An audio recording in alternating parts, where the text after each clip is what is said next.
2 Chronicles chapter 19. Pinagsabihan ng isang prophet si Jehoshaphat. Nakauwi ng ligtas si Jehoshaphat na hari ng Juda sa palasyo niya sa Jerusalem. Pinuntahan siya ni Prophet Jehu na anak ni Hanani at sinabihan siya, "Tingin mo ba tama na tulungan ang masasama at mahalin ang mga galit kay Lord? Galit sa iyo si Lord dahil sa ginawa mong ito. Kahit na ganon, mabuti ka pa rin naman kasi inalis mo sa lupain at sinira ang mga ribulto ni Asherah na wina-worship ng mga tao at sinikap mong sundin ang mga utos ng Diyos." Ang magagandang ginawa ni Jehoshaphat. Kahit na nakatira si Jehoshaphat sa Jerusalem, pumupunta siya sa mga tao sa Beersheba sa south hanggang sa mabundok na bayan ng Ephraim sa north para pabalikin ang mga tao kay Lord, ang Diyos ng mga ancestors nila. Nag-appoint siya ng mga judges sa mga city na napapalibutan ng pader sa Juda at inutos niya sa kanila, "Mag-ingat kayo sa paghatol kasi humahatol kayo hindi sa ngalan ng tao kundi sa ngalan ni Lord. Kasama niyo siya tuwing humahatol kayo. I-honor niyo si Lord at maging maingat kayo sa mga ginagawa niyo. Hindi kasi pwede kay Lord na ating Diyos ang maling paghatol, ang pagpabor sa sinuman o ang pagtanggap ng suhol." Nag-appoint din si Jehoshaphat ng mga Levites, mga priest at mga leader ng bawat pamilya ng Israel para mag-judge sa mga kaso sa ngalan ni Lord. Sa Jerusalem sila lahat nakabase. Ito ang utos niya sa kanila. Gagawin niyo ang mga duty niyo na may takot kay Lord ng buong puso at may katapatan. Pag may mga kababayan kayo na galing sa ibang city at nagsampa ng kaso ng pagpatay o anumang pagsuway sa batas, kautusan, instructions at rules, dapat turuan niyo sila kung ano ang tamang gawin para di sila magkasala kay Lord. Pag di niyo ginawa yun, kayo at ang mga kababayan niyo ay mananagot sa galit ni Lord. Pero pag ginawa niyo ang duty niyo, hindi kayo magiging guilty. Si High Priest Amariah ang may authority sa lahat ng bagay na may kinalaman kay Lord. Si Zebadiah na anak ni Ishmael at governor ng Juda ang may authority naman sa mga bagay na may kinalaman sa hari. Ang mga Levites ang magiging officers. Lakasan niyo ang loob niyo at i-bless sana ni Lord ang mga gumagawa ng tama. 2 Chronicles chapter 20. Ang gera laban sa Edom. Dumating ang time na nilusob ng mga taga-Moab at mga taga-Ammon kasama ang mga kakampi nilang mga Meunites ang Juda.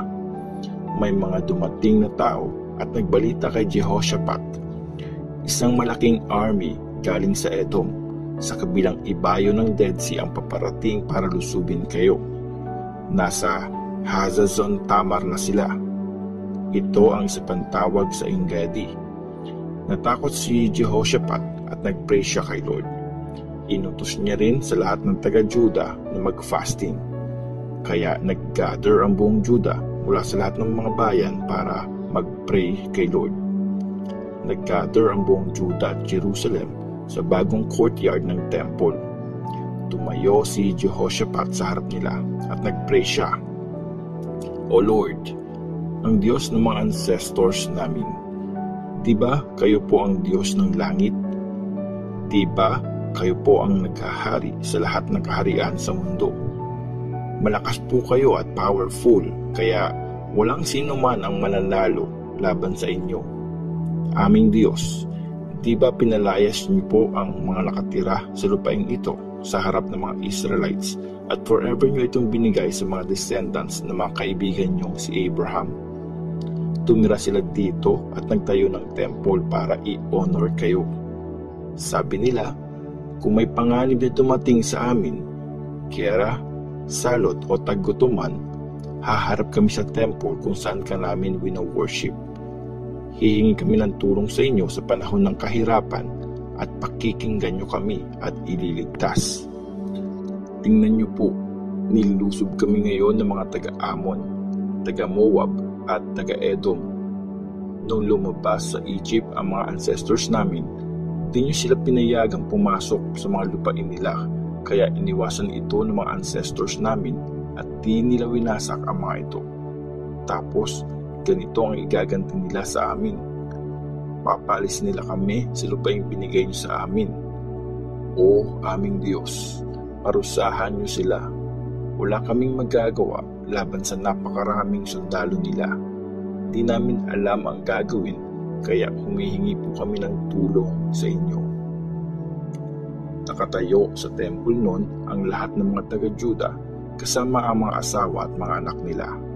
Tapos bumaba ang Espiritu ni Lord kay Jahaziel na isang Levite mula sa angkan ni Asaph.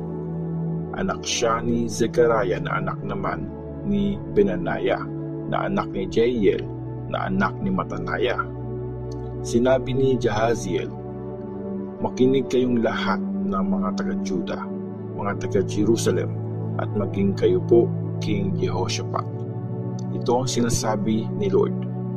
Huwag kayong matakot at panghinaan ng loob sa dami nila, kasi ang laban na ito ay hindi sa inyo, kundi sa Diyos. Bukas, lusubin niyo sila pag-akyat nila sa may daanan ng Ziz. Makikita niyo sila sa dulo ng valley na papunta sa desert ng Jeruel. Hindi sa inyo ang laban na ito. Tumayo lang kayo dito at makikita niyo ang victory ni Lord para sa inyong mga taga-Juda at mga taga-Jerusalem. Huwag kayong matakot o ma-discourage. Lusubin niyo sila bukas at sasamahan kayo ni Lord." Tapos, dumapa sa lupa si Jehoshaphat, ang lahat ng mga taga-Juda at lahat ng mga taga-Jerusalem, at nag-worship sila kay Lord. Tumayo ang mga Levites mula sa mga angkan ni Kohath at Korah para purihin ng malakas si Lord, ang Diyos ng Israel. Kinabukasan, maaga silang pumunta sa desert ng Tekoa. Habang papunta sila doon, sinabi ni Jehoshaphat, "Makinig kayo sa akin mga taga-Juda at mga taga-Jerusalem. Magtiwala kayo kay Lord na Diyos nyo at magiging matatag kayo. Magtiwala kayo sa mga prophets niya at magtatagumpay kayo." Pagkatapos kausapin ang mga tao, nag-appoint siya ng mga kakanta at mag-worship sa pagiging banal ni Lord. Kumakanta sila habang lumalakad sa unahan ng army. Purihin natin si Lord kasi forever ang pagmamahal niya. Nang magsimula silang kumanta, ginulo naman ni Lord ang mga lulusob sa Juda na mga taga-Amon, mga taga-Moab at mga taga-Edom. Kinalaban ng mga taga-Amon at ng mga taga-Moab ang mga taga-Edom at winasak sila ng tuluyan. After nilang wasakin ang mga taga-Edom, silang dalawa naman ang naglaban at nagpatayan. Noong nakarating ang mga sundalo ng Juda sa isang tore sa desert, tiningnan nila ang mga kalabang sundalo at nakita nilang nagkalat sa lupa ang mga bangkay nito. Walang nakatakas sa kanila kahit isa. Pagdating ni Jehoshaphat at ng mga sundalo niya para samsamin ang mga naiwan ng mga ito, nakita nila ang maraming mga alagang hayop, mga gamit, damit at mamahaling mga bagay. 3 araw nilang sinamsam ang mga yon, pero di nila nakuha lahat dahil sa sobrang dami. Noong pang-4 na araw, nag-gather sila sa Beraka Valley at pinuri nila si Lord. Kaya tinawag na Beraka Valley ang lugar na yon hanggang ngayon. Masayang umuwi sa Jerusalem ang mga taga-Juda at mga taga-Jerusalem sa pangunguna ni Jehoshaphat kasi tinalo ni Lord ang mga kalaban nila. Pagdating nila sa Jerusalem, dumiretso sila sa temple habang tumutugtog ang mga harp at mga trumpet. Natakot sa Diyos ang lahat ng mga bansa na malaman nila na si Lord ang nakipaglaban para matalo ang mga kalaban ng Israel. Pagkatapos nun, naging maayos ang paghahari ni Jehoshaphat dahil binigyan siya ng Diyos ng kapayapaan sa buong lupain. ang pagtatapos ng paghahari ni Jehoshaphat. Naging hari ng Juda si Jehoshaphat noong 35 years old siya.